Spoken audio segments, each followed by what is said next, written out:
चलिए समझते हैं कि आखिर पूरक कोण है वो क्या होता है, पूरक कोण की परिभाषा क्या होती है और पूरक कोण के कुछ एग्जाम्पल के द्वारा इसको हम अच्छे ढंग से समझेंगे। देखिए, पूरक कोण का मतलब होता है कि ऐसे दो कोण जिनका योग 90 डिग्री हो उसको कहेंगे पूरक कोण। जैसे मैं एग्जाम्पल के तौर पे यहाँ ले रहा हूँ कि एक कोण जैसे x डिग्री है, ठीक है, दूसरा जो कोण है वो है y डिग्री। अगर इन दोनों का योग, मैंने यहाँ प्लस लगाया है, इन दोनों का योग अगर 90 डिग्री के बराबर आए तो ये दोनों कोण एक दूसरे की क्या है, पूरक कोण, राइट। अब एग्जाम्पल के द्वारा समझते हैं। देखिए, जैसे आपको दे रखा है कि 30 डिग्री है, अब 30 डिग्री का पूरक कोण ज्ञात कीजिए। ऐसे कंपटीशन एग्जाम के अंदर भी पूछे जाते हैं कि जो भी कोण दे रखा है उसका पूरक कोण क्या है, निम्न में से ऑब्जेक्टिव में से आपको प्रश्न है वो पूछे जाते हैं, ऑब्जेक्टिव टाइप प्रश्न।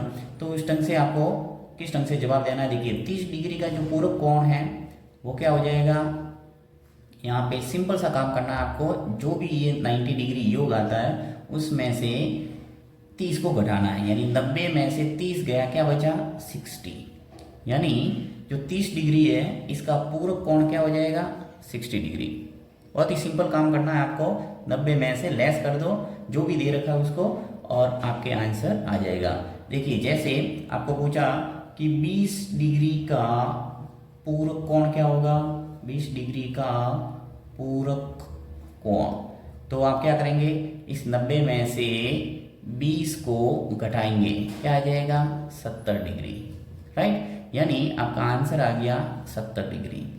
तो 20 डिग्री का पूरक कोण कितना आ गया 70 डिग्री। तो मुझे लगता है आपको अच्छे ढंग से समझ में आ गया होगा। आप कोई भी कोण पूछे आराम से पूरक कोण निकाल सकते हैं, ठीक है। अब मैं आपको एक क्वेश्चंस दे रहा हूँ, इसका आंसर कमेंट बॉक्स के अंदर जरूर लिखना। देखिए, आपको बताना है 45 डिग्री का पूरक कोण, ठीक है। इस 45 डिग्री का पूरक कोण कितना होगा वो आपको कमेंट बॉक्स के अंदर लिखना है और अपना नाम जरूर लिखना। देखते हैं इसका आंसर है वो कौन देता है। Thank you.